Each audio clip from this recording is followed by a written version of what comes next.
जय श्री राधे, जय श्री कृष्ण।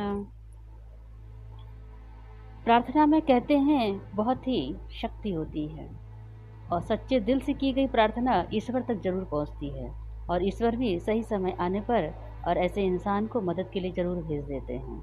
तो ऐसी ही एक सुंदर कहानी श्री राधिका की जुबानी में। अभय नाम का एक लड़का नासिक में ट्रेनिंग के लिए गुरुकुल में रुका हुआ था। गुरुकुल का एक नियम था, वह रोज प्रार्थना होती थी।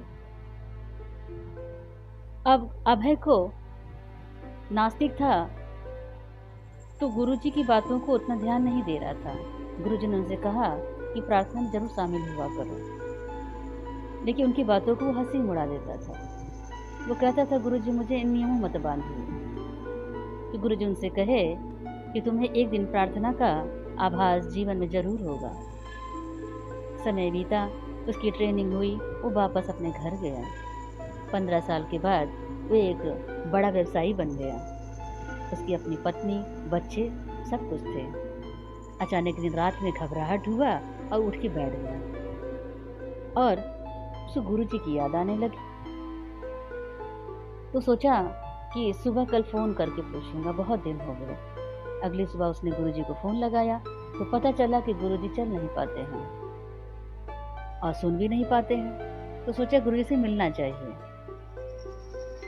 वो अगली सुबह गुरुजी के पास आश्रम में पहुंचा।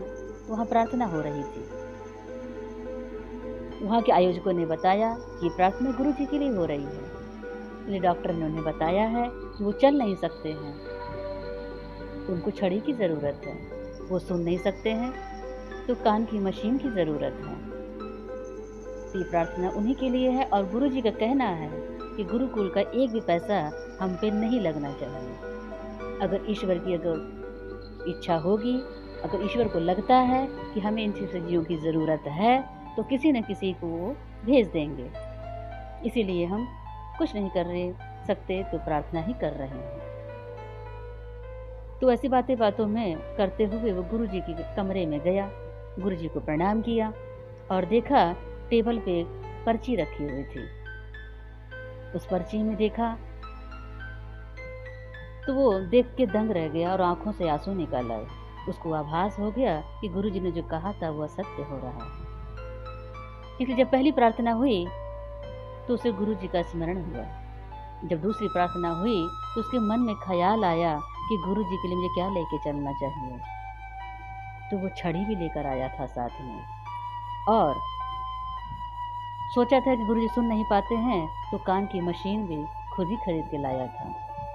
और ताज्जुब की बात उसे तब लगा जब पर्ची में देखा कि डॉक्टर ने वही लिखा है और उसी कंपनी का लिखा है जो कंपनी को लेकर आया है।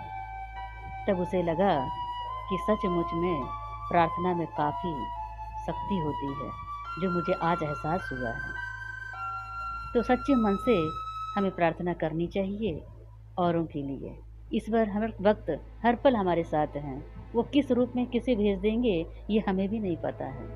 इसे गुरुजनों की बातों का अपने जीवन में जरूर अमल करना चाहिए। जो प्राप्त है वो पर्याप्त है। जिनका मन मस्त है उनके पास समस्त है। तो फिर मिलते हैं। आप सभी का प्रेम और स्नेह यूं ही बना रहे अगली वीडियो में। तब तक के लिए जय श्री राधे, जय श्री कृष्ण।